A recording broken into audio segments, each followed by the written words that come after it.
Eu espero que todos estejam muito bem e nesse módulo nós vamos falar de comunicação e relacionamentos. A primeira questão que fundamenta qualquer módulo do programa Neuromind é a internalização dos elementos, né? Então eu quero perguntar para você aí do outro lado como você se comunica com você mesmo e como você se relaciona com você mesmo. Essas duas perguntas são fundamentais para que a gente possa entender a primeira etapa de comunicação e relacionamento, que é a etapa que começa dentro de nós.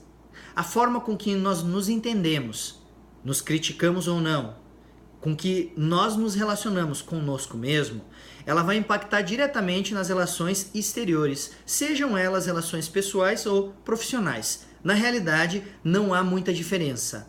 Aliás, eu quero sanar essa dúvida também, que é uma dúvida um pouco geral. A vida pessoal e profissional, ela pode ser dividida? Não, ela não pode ser dividida. A vida pessoal e profissional, ela pode ser entendida. Quando nós buscamos dividir algo, nós buscamos o controle. Quando nós buscamos entender algo, nós buscamos dominar a situação. E dentro do programa do Instituto Elos, nós vamos aguçar a forma ou o entendimento para que nós possamos dominar as situações e não necessariamente controlar. O controle, ele tem um limite e acaba tendo consequências, às vezes, não tão positivas. O entendimento que leva ao domínio, ele acaba tendo um efeito muito maior na nossa vida e também o limite do domínio, ele é muito maior do que o controle, o que faz com que nós tenhamos e consigamos aí ter um melhor desenvolvimento em todas as áreas da nossa vida. A vida pessoal e profissional, ela necessariamente segue o mesmo contexto. Muitas vezes eu brinco com as pessoas que acabam participando dos programas que nós somos um celular, mas nós não temos dois chips. Nós somos um celular de um chip apenas. A questão é eu entender o que é necessário de eu potencializar na vida pessoal e eu entender o que é necessário de eu potencializar na vida profissional. E da mesma forma, eu devo entender quais são as coisas que me enfraquecem, tanto na vida pessoal quanto profissional. Quando eu falo em enfraquecer, são as nossas tendências que muitas vezes são limitantes. Nós devemos reconhecer elas. E dentro dos primeiros dois módulos, o grande foco também é reconhecer as nossas tendências emocionais.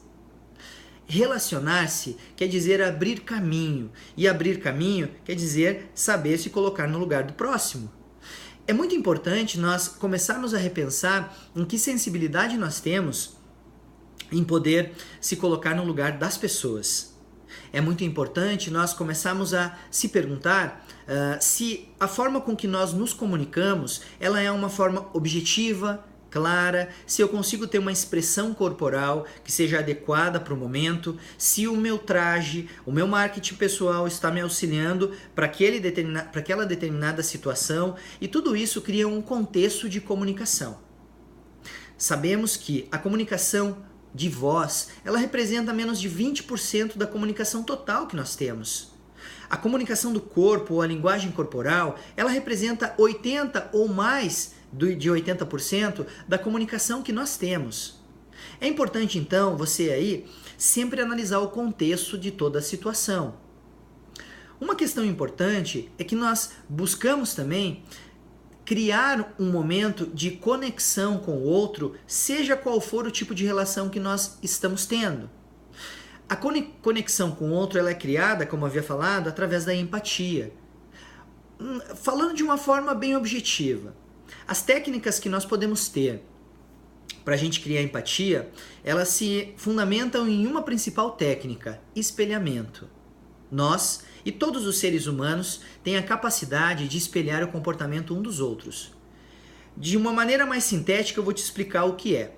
Espelhamento quer dizer que quando você visualiza um determinado tipo de emoção em uma pessoa, essas emoções, de certa forma, impactam na nossa questão emocional presente e nós acabamos se parecendo com as pessoas de forma natural.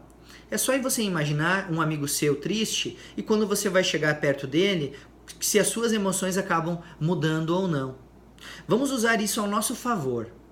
Claro que se nós encontrarmos um cliente triste ou uma pessoa que está muito triste, não necessariamente nós devemos, né, ficar tristes. No entanto, nós precisamos compreender como ele pode modificar o estado emocional em que se encontra. Aí está a grande sacada. Nós podemos fazer com que ele se motive, com que o cliente ele tenha expectativa melhores sobre o nosso serviço, o nosso produto, de uma forma a comunicar e levar junto um contexto emocional que impacte também com o contexto emocional que ele está vivendo. O espelhamento ele é feito também com a nossa mudança comportamental acerca da situação e também do nosso objetivo com um determinado tipo de relacionamento. Vamos imaginar que nós tenhamos 2 clientes e eles são clientes em potencial. Um cliente vive na cidade e é um executivo de alto escalão. O segundo cliente ele vive na fazenda e ele é um produtor rural. Os 2 são clientes em potencial para o nosso serviço ou o nosso produto. A questão é que o meu comportamento ele terá que mudar em detrimento da situação. Então, o comportamento mais adequado é o comportamento chamado comportamento situacional. Eu, certamente, tenho a minha personalidade, o meu ponto de vista, e quando eu uso a personalidade e o ponto de vista de maneira benéfica e de maneira estratégica, eu altero o meu comportamento para me parecer mais com as pessoas nos determinados ambientes em que elas vivem. É isso mesmo. Nós devemos buscar nos parecer mais com as pessoas. Se a pessoa nos abraça, nós vamos retribuir. Se a pessoa nos dá a mão, nós vamos retribuir. E assim por diante. Uma outra questão importante que às vezes os comunicadores podem exagerar é a questão de muito e de muito pouco. O comportamento mediano, comedido, um comportamento um pouco mais harmônico, ele sempre é o melhor comportamento a ser utilizado. Nessa questão de comportamento, eu estou falando da linguagem corporal. Tá? Então, mesmo que a pessoa ela esteja desanimada e você queira motivar essa pessoa, o melhor é você não exagerar na motivação. E se a pessoa está muito motivada e você quiser estar com a mesma motivação para mostrar o espelhamento para essa pessoa, muitas vezes é melhor você desacelerar um pouco. Comportamentos comedidos, eles representam melhor nível de aceitação por parte das outras pessoas. Nesse módulo, você vai compreender também algumas técnicas que nós temos muito importantes para que você possa falar e expressar tudo aquilo que você quer falar e expressar de uma forma mais coerente. Eu vou dar umas dicas para vocês que são bem importantes. Conheça ou busque conhecer o público que você vai estar falando.